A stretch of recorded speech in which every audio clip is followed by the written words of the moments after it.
Arsenal versus Everton. On to match day number 26 in the Premier League, and Arsenal still remain 10th. That is despite Arsenal winning their last game in the Premier League 4-0 and then also winning in the Europa League 1-0. In terms of the opponents, Arsenal will be playing Everton, who are currently one place above Arsenal and also 2 points ahead. So of course that means if Arsenal win, we might actually climb out of 10th. Please, I'm begging Arsenal, get us out of here. In terms of Arsenal's recent form against Everton, Arsenal are currently undefeated in 23 games at home against Everton, with the last defeat against Everton at home back in 1996. Your boy was minus 4 years old back then. But obviously in terms of the current Everton side under Carlo Ancelotti, they look like a renewed side and they of course are in some decent form. So overall lads, Arsenal vs Everton should be a very decent game, and a game, as always lads, Arsenal must win. So with that being said guys, let's get into this video and allow me to give you my predicted lineup for Arsenal vs Everton and also give you my preview to the game.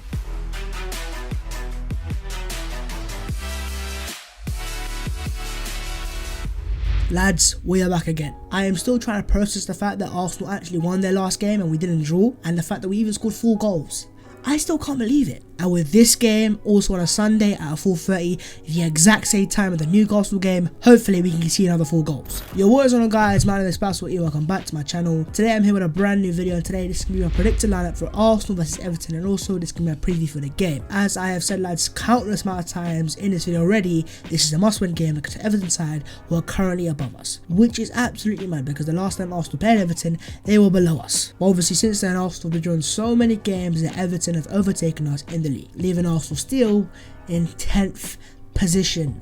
I swear to God lads, I can't deal with this anymore. Obviously lads, quickly before we get into the video itself, make sure to go down there, smash a like on the video as always if you do enjoy my content. If you like to smash 100 likes, your boy would appreciate it. Also do subscribe to the channel if you are new. On the 10,000 subscribers and we're getting there slowly but surely. Also let me know your thoughts in the comments on the video and your predicted lineups and players that you like to see start. I also want to thank you guys for my last video. Of course it was a vlog for the Newcastle game. It got my most ever views for a vlog, and honestly to see the love that the video got and the comments and the interaction it got, your boy really appreciate it. So I just wanted to thank you guys, and hopefully we can keep that support going onto this game here. So with that being said guys, let's get into this video and let's discuss Arsenal versus Everton at the Emirates Stadium, Sunday 4:30 kickoff.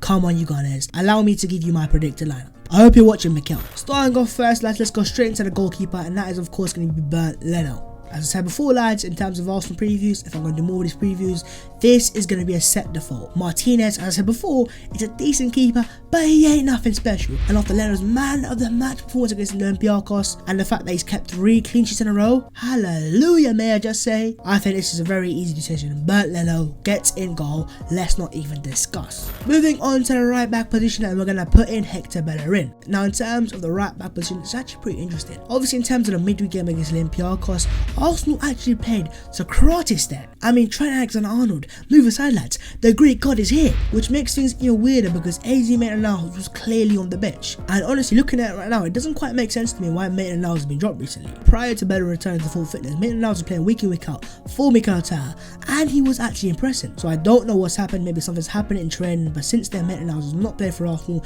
He's made a few sub-appearances off the bench, and so therefore I don't see Maitland-Niles starting. And so with that being said, with our first right back fit, we need to start Hector Bellerin at right back. Moving on to the first centre back lads, and this is going to be the right centre back, and this is going to be David Luiz. Now of course in my last preview in the Newcastle game, I actually had Mustafi starting here, and that is simply because of the left side centre back that I want to see play, Murray, wasn't fit for the game. Now since then Murray has gone and he's played for the Arsenal under 23s, and I'm going to say look decent because I didn't watch the game, but what I'm trying to say lads is he's there and he's available for selection, and therefore despite Mustafi being extremely solid and giving prime Maldini a run for his money, he's going to be dropped. Now again lads, I want to praise Mustafi. I'm not saying he's been a bad defender for Arsenal recently, in fact he's been in very good form, but at the same time lads, I know with Mustafi how it works. He'll sell you a dream of 3 or 4 games where he looks like prime Maldini and then he goes out and he makes a mistake, and I'm not having that. So sorry squadron, but I'm going to drop you for David Luiz, who I think has been our best centre back so far under Mikel Arteta. Luiz of course is a right footed centre back, and of course the right side is his preferred position. He's by far our most comfortable centre back on the ball. David Luiz goes in at right centre back. On to the left centre back lads, and this is where it gets interesting, is going to be Pablo Mari. Now of course in my last review, as you guys may have seen, I actually put Mari in the initial lineup. After seeing the Arsenal team news, Mari was ruled out for the game, and therefore I had to put Mustafi and David Luiz, which ended up being pretty decent because Arsenal ended up keeping a clean sheet. But now the fact that Mari is available for selection, let's not waste the time and let's put him straight into the first lineup. Now funny enough lads, this is not actually down to the fact that Arsenal can't defend right now. It's got nothing to do with that. In fact, so far under Mikel Arteta, we've had a pretty solid defense. 3 games in a row with clean sheets. Defensive issues, where you at, man? I mean, at this rate, what's the point of you sliding a centre back in the summer? Arsenal, I'm just joking. Please don't take me seriously. I'm not a serious guy. Please, please, please, slide a centre back in the summer. But regardless to say, the reason why I put Pablo Mari in is 2 reasons. The first reason, of course, is the fact to integrate him into the first team. Mari, of course, having joined Flamengo in the Brazilian league, of course, he was going into his preseason, meaning he's not fully fit or match fit. And then since coming to Arsenal, he's had a week to train in Dubai, and he also played for the Arsenal reserves. For me, lads, he's now match fit. Now, I'm not saying he's at 110%, but I think he'll be at 80 to 90%. But for me, lads, when you have a home game against Everton, now Everton are not a bad side, but at the same time it's a home game, because of course with it being a home game, what it means is that Arsenal have a lot of the ball, meaning he won't have to defend as much, and it may just be a slightly easier adaptation for him into the Premier League. And also the second reason why I want to see him start, of course, is his on-ball ability. Now Mustafi and Luiz and Socrates have so far been defensively solid on Arteta, but one thing Mustafi and Socrates both lack is that on-ball ability. Luiz has it, he can ping a ball forward so and he passes forwards, but Mustafi and Socrates just are very basic on the ball. Of course, one of the main reasons why we signed Mari in the first place was the fact he's a decent player on the ball. And therefore for me, lads, this is a game that Mari for me has to start, because when the game's coming thick and fast and harder, we've got to get him in somewhere, and for me, Everton home is that game. On to the left back, lads, and it's going to be my guy, Bukayo Saka. Now I'm not claiming he's Nigerian, I'm not claiming he's English, and to be fair, lads, I don't really care what country he plays for. Right now I care about what team he plays for, and that is Arsenal Football Club. On that note of playing for Arsenal Football Club, lads, the Arsenal contract team, what you waiting for? Sign the thing. As Rio Ferdinand famously said, put the contract on the table, let him write whatever number he wants on it, and let him sign that contract. Bukayo Saka currently has 18 months left for his contract, and we cannot, and I mean cannot, allow him to leave Arsenal. Sign the thing, Bukayo. In terms of him starting a left back, I think it's pretty simple. Kieran Tierney is currently injured, and Sead Klashak is coming from an injury, so he's not going to be fully match fit, whereas Bukayo Saka is in fantastic form. He got an assist in the game against Newcastle and was man of the match, and then he also got an assist against an NPR course. This for me is a no-brainer. Bukayo Saka, left back. There you go, son. Who is Brandon Williams in this game? Moving on to the midfield, on the right side, we're going to start off with Lucas Torreira. Now, in terms of the midfield, lads, I think it's pretty simple for me. Torreira has to start. Recently, of course, Arteta has dropped Lucas Torreira full Granit Xhaka, and we've seen less of Xhaka and Torreira and more of Ceballos and Ozil and so and so. And I think this is a game, lads, where you bring Torreira back in and you drop Granit Xhaka. And the reason why I say that is because I don't think Xhaka's been a performing that bad, but at the same time, I think Xhaka's a player right now who's playing so much, let's give him a bit of a rest. And I think Torreira can get in that team, maybe not as good on the ball, but in terms of defensively, he'll offer us that solidity that Xhaka doesn't always offer us. And also Torreira is going to be very key in terms of the midfield he has next to him, because of course Torreira is our only and best defensive midfielder. Moving on to the other midfield, moving on to his partner midfield, I'm going to go for Dani Ceballos. Now again, as I have said, lads, I would like to drop Granit Xhaka for this game. Again, it's not down to the fact that he's been poor or the fact that I think he's awful. I just think it's time we give him a bit of a break. And the player I want to see playing in this position, of course, is Dani Ceballos. Not exactly in the role of Xhaka, where Xhaka plays in that left-sided role. I want to see him playing the exact same position he was playing against Newcastle. And that is, of course, the second most advanced midfielder, just behind Mesut Ozil. And the reason why I want to see that, of course, is what we saw on Sunday was the player there who can find Mesut Ozil. So many times this season we've seen games where Ozil just drifts out of games and he's not found, and he gets, 0 out of 10, and where is Ozil, wherever everyone's saying. And I think one of the main reasons for that, of course, is we don't have players that have been finding Mesut Ozil in dangerous positions. There's so many times that Ozil should drop off deeper and deeper and deeper to collect that ball because there's no one there to find him. But then what we saw on Sunday was a player like Ceballos who has the ability to break through the lines and find the incisive passes to Mesut Ozil, and that is when we saw the best of Mesut Ozil. I mean, the man even scored, and therefore for me, that is why I like to see Dani Ceballos start, because he's our best ball progressor. And then of course, finally, lads, moving on to the attacking midfielder, Mesut Ozil gets in the team. Now, as I have said in my last point about Dani Ceballos gets the best out of Ozil, and the best of Ozil is a very, very good player. Ozil at his best is simply orgasmic to watch. The way he glides on the pitch, the way he passes it effortlessly with his left foot, and he's such a good player to watch when he's at full flow, man. No matter where you watch him, whether that's live, in the stands,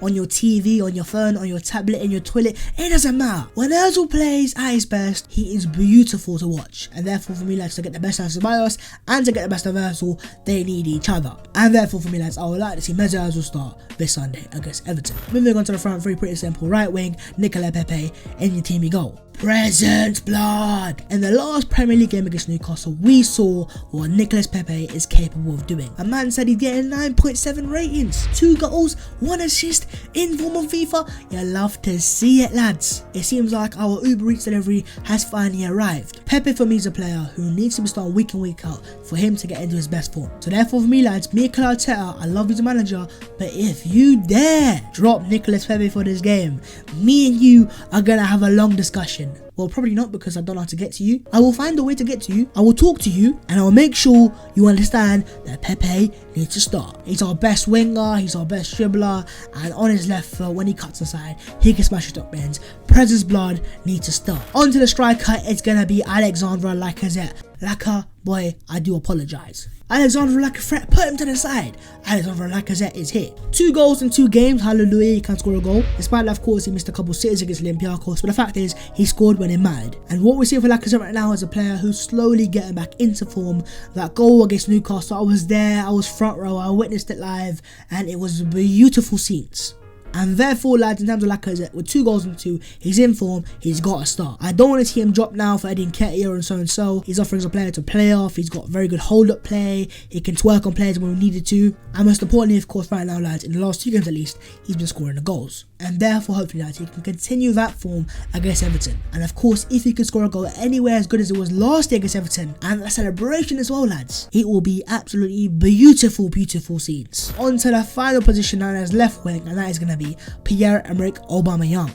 For me, lads, despite Aubameyang not being a left winger, he can play in the left wing and played in the right area of the position. If you're playing Aubameyang left wing, don't have him as an out and out winger hugging the byline. He's a striker, he's a player who can drift in from the left hand side and get into very dangerous positions and score some goals. And we saw that work perfectly against Newcastle last week. We saw Aubameyang get into that channel between the fullback and the centre back and then bag a header, and that goes to show, lads, when you have a player like Aubameyang who's not in the centre, it's very hard for the centre backs to then mark it because they don't know who to mark. Do they mark Pepe or Ozil or Lacazette or Aubameyang? And therefore for me, lads, Aubameyang a left wing, if used correctly, can be very, very dangerous. Now I love Gabriel Martinelli, but recently, of course, Martinelli's form has dropped off a little bit, which happens to the best. You know what I mean? Ask Ronaldo and Messi. But regardless of say, lads, I would like to see the Fab Four start again. And now, of course, it's Ozil, Pepe, Lacazette, Aubameyang. The last game against Newcastle was the first game we've seen them all score 1 game. It was absolutely lovely and beautiful to see. And if you can see that again one more time, lads, your boy